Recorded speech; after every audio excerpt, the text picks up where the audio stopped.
शालिनी के काले रंग से नफरत करने वाला आर्यन आज उसकी एक झलक पाने के लिए बेताब है। जिस दिन वो पैदा हुई उसे देख सभी ने मुंह फेरा। एक तो दूसरी लड़की, उस पर काली। थोड़ा साफ रंग दे देते भगवान तो क्या कमी पड़ जाती गोरे रंग की दुनिया में। दादी ने तो देखते ही काली माई कल्लो परी का तगमा दे डाला, लेकिन पिता ने प्यार से नाम रखा शालिनी। गोरी चिट्टी डबल रोटी मक्खन जैसे गालों वाली बड़ी बहन रूपा के सामने शालिनी सचमुच फीकी पड़ जाती। बचपन से ही माँ ने उसे उसके हिस्से का लाड़ प्यार नहीं दिया। उसकी सेहत अच्छी थी, इसलिए बिना लाड़ दुलार और ध्यान ना देने के बावजूद वो बहया की बेल की तरह बढ़ती रही। आहिस्ता आहिस्ता शालिनी बड़ी हो गई। अंतर्मुखी शालिनी, बुद्धिमान शालिनी, तीखे नयन नक्श वाली शालिनी और लंबी लंबी दो चोटियों वाली शालिनी। बहुत कुछ विशेषण कहे जा सकते थे उसके लिए, लेकिन सभी को उसका काला रंग दिखता। वो काला रंग जो एक उम्र आने पर कोमल हल्के सांवले रंग में बदल गया। घने लंबे रेशमी बाल जब खुलते तो घटाव का आभास देते। वो चलती उठती बैठती तो उसकी भंगिमा अजंता की मूरत सारी की प्रतीत होती। इन सभी बातों से अनजान शालिनी का मुख्य उद्देश्य पढ़ाई करना था। उधर बड़ी बहन रूपा पढ़ाई में बिल्कुल फिसड्डी निकली।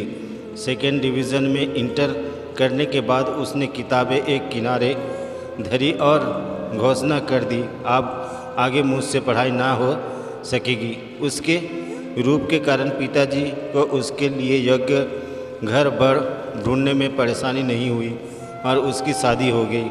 लेकिन ससुराल वालों की मांगें ख़त्म ही नहीं हो रही थी। रूपा का उतरा चेहरा देख माँ पिता का कलेजा मुंह को आ जाता। कुछ मांगें पूरी हो पाती, कुछ नहीं। आखिर मध्यम वर्ग के लोग कितना दे सकते हैं।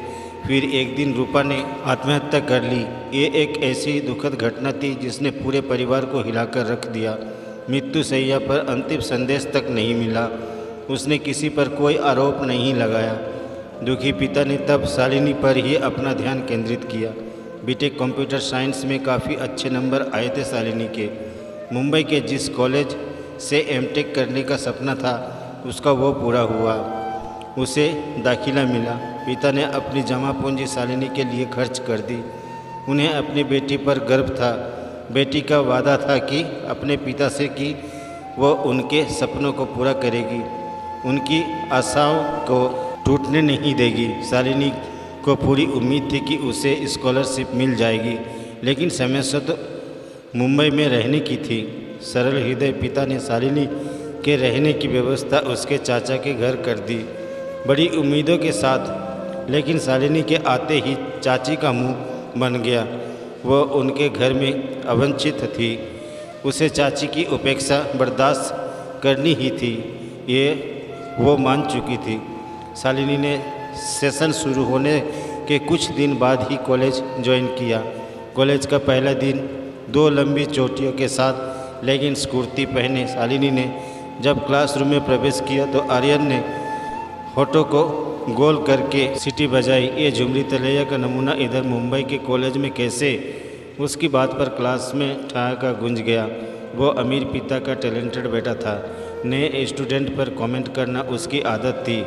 आ pony with two tails, Kitty ने व्यंग से कहा और बुरा सा मुंह बनाया। कॉलेज का पहला दिन और साथ के स्टूडेंट्स के ऐसे कमेंट्स शालिनी की आंखें छलछला उठी। उसने बैठने के लिए पूरे क्लासरूम पर नज़र डाली। तब तक धीमी आवाज़ आई, क्या तुम मेरे साथ बैठना चाहोगी? शालिनी ने देखा, कटे बालों वाली एक लड़की जींस टी शर्ट में थी। थैंक्स, मुझे शालिनी कहते हैं, लखनऊ से हूँ, शालिनी ने अंग्रेजी में कहा। अरे मुझे सुगंधी। उसकी मुस्कान में अपनत्व था। तुम इन स्टूडेंट्स की बातों पर ध्यान मत देना, इनकी आदत है हर एक बार कमेंट्स करना। मैं क्लास में तुम्हारा इंट्रोडक्शन सबसे कराती हूँ। फिर आगे बढ़कर उसने क्लास को संबोधित किया। Guys, meet Shalini, she is from Lucknow. Aryan and Kitty, for your kind information, Shalini चिड़ियाघर से नहीं लखनऊ से आई है। नज़ाकत, नफासत और तहजीब का शहर। ओके सुगंधी, मुझे शालिनी से फ्रेंडशिप करनी है। आर्यन पास आकर बैठ गया तो शालिनी, लखनऊ क्या गांव है? वहाँ क्या आज भी लोग खेती करते हैं? आर्यन ने शरारती अंदाज में पूछा। आज के डिजिटल युग में जब सारी जानकारी इंटरनेट पर उपलब्ध है, आप लखनऊ के बारे में भी जान सकते हैं। हाँ, कभी लखनऊ घूमने का मन बनाइएगा तो मोस्ट वेलकम, शालिनी ने गंभीरता से कहा और आर्यन निरुत्तर हो गया। धीरे धीरे शालिनी कॉलेज के माहौल से परिचित होती चली गई। यहाँ के स्टूडेंट्स का बोल्ड अंदाज उसे हैरान करता। जल्द ही उसने कॉलेज में अपने तेज दिमाग और प्रतिभा की धाक जमा दी।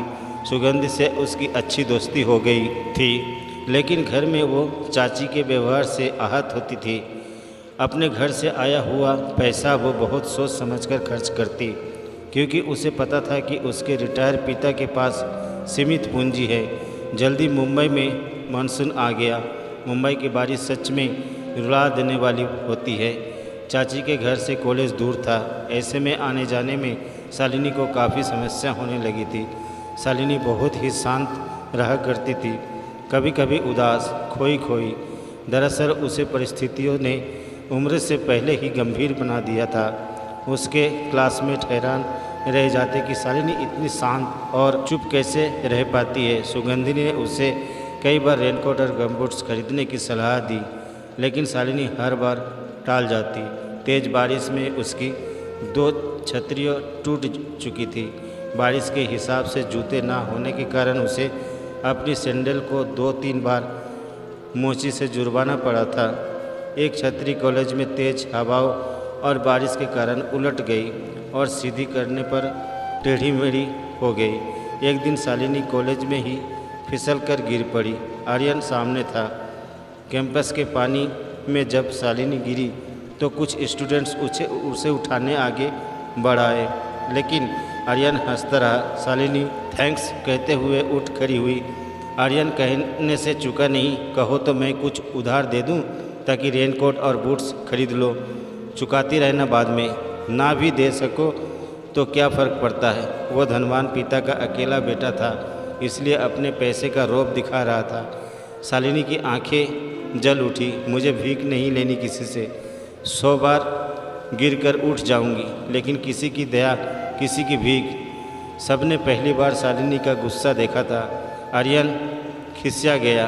कई दिनों तक उसने शालिनी से आंखें नहीं मिलाई। सामने पड़ जाने से भी बचता रहा। फिर एक दिन सुगंधी के साथ जाकर शालिनी सेल से कम दाम वाले गमबूट्स और रेनकोट लेती आई। ये भी उसकी पॉकेट के हिसाब से महंगे थे, लेकिन खरीदना ज़रूरी था। अगले 3 दिनों तक बारिश नहीं हुई तो शालिनी को लगा कि उसने बेकार ही पैसे बर्बाद कर दिए, लेकिन चौथे दिन पानी बरसा और जमकर बरसा। उसने गमबूट्स और रेनकोट दोनों ही पहने। अब मुंबई की बारिश से 2-2 हाथ करना आसान लग रहा था। उसने शुक्र मनाया कि आर्यन ने उस पर कोई कमेंट नहीं किया। पहला साल बीता। अब शालिनी मुंबई में रम गई थी। एक दिन किसी दूसरे कॉलेज में देश दुनिया के किसी कंप्यूटर विशेषज्ञ का लेक्चर था। कोई भी इस लेक्चर को मिस नहीं करना चाहता था। आर्यन को एक बार फिर मौका मिला शालिनी को चिढ़ाने का। काली बिल्ली के अलावा सारी ब्यूटीफुल लड़कियां मेरी कार में आ सकती है। शालिनी का चेहरा तमतमा उठा। वो तो वैसे भी बस या ऑटो से ही जाती। इतने में सुगंधी ने आर्यन को डपट दिया। शट अप आर्यन, तुमसे इस तरह की भाषा की उम्मीद नहीं थी। आइंदा जवान संभाल कर बोलना। शालिनी के पीछे पीछे चली आई सुगंधी। वो काफ़ी गुस्से में थी। इतना घमंड किस बात का? एक ही दिन पता चलेगा इसे। शालिनी चुप ही रही। जल्द ही उसने अपना मन स्थिर किया और तनाव रहित होकर पूरा लेक्चर सुना। फिर पॉइंट्स नोट करते हुए उसने विशेषज्ञ से सटीक प्रश्न भी पूछे। लेक्चर के बाद उसकी काफ़ी तारीफ हुई। बाकी स्टूडेंट्स उससे काफ़ी प्रभावित थे। शालिनी का मन हल्का हो आया था। घर पहुंचकर आदतन उसने चाची के काफ़ी घरेलू काम निपटाए और अगले दिन की तैयारी करते हुए सो गई। अगले दिन जब कॉलेज पहुंची तो पता चला आर्यन की कार का एक्सीडेंट हो गया है। तेज़ स्पीड में चलती हुई कार पेड़ से टकराकर उलट गई। आर्यन को काफ़ी चोट आई है और वो आईसीयू में भर्ती है, सुगंधी बताने लगी। बड़ा घमंड था ना उसे अपनी बुद्धि और पिता के पैसों का। देखा क्या हुआ, उसने व्यंग से होठ बिचकाए। ऐसा नहीं कहते सुगंधी, शालिनी ने विरोध किया। वो हॉस्पिटल में भर्ती है, खून काफ़ी बह गया है। प्रॉब्लम यह है कि उसका ब्लड ग्रुप ओ नेगेटिव है, जल्दी मिल नहीं रहा। बहुत रेयर ब्लड ग्रुप है, मुझे हॉस्पिटल ले चलो, मेरा ब्लड ग्रुप ओ नेगेटिव है। शालिनी व्याकुल थी। तो उस आर्यन के लिए? सुगंधी हैरान थी। शालिनी का खून आर्यन को चढ़ाया जाने लगा। अब आर्यन खतरे से बाहर था। उस दिन के बाद शालिनी रोज़ आर्यन को देखने हॉस्पिटल जाती रही। अब वो आईसीयू से प्राइवेट वार्ड में आ गया था। आर्यन के मन में भी एक संशय था, लेकिन शालिनी ने उसका भी समाधान कर दिया।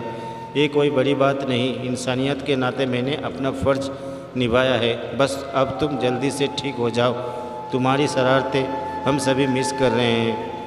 आर्यन उसकी भोली मुस्कान देखता ही रह गया।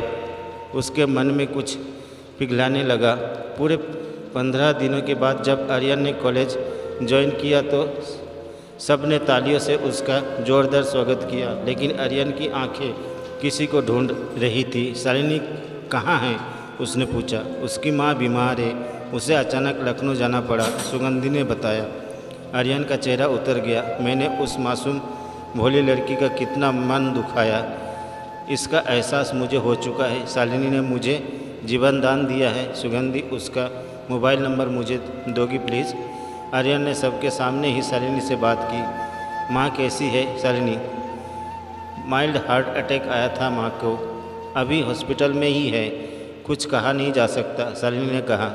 फ़ोन स्पीकर पर था। हम लोग तुम्हारे लिए कुछ करना चाहते हैं। शालिनी, क्या तुम स्वीकार करोगी? कर्ज के तौर पर ही। वो जान चुका था कि शालिनी कितनी स्वाभिमानी है, लेकिन तुम लोगों का कर्ज मैं चुका कैसे सकूंगी?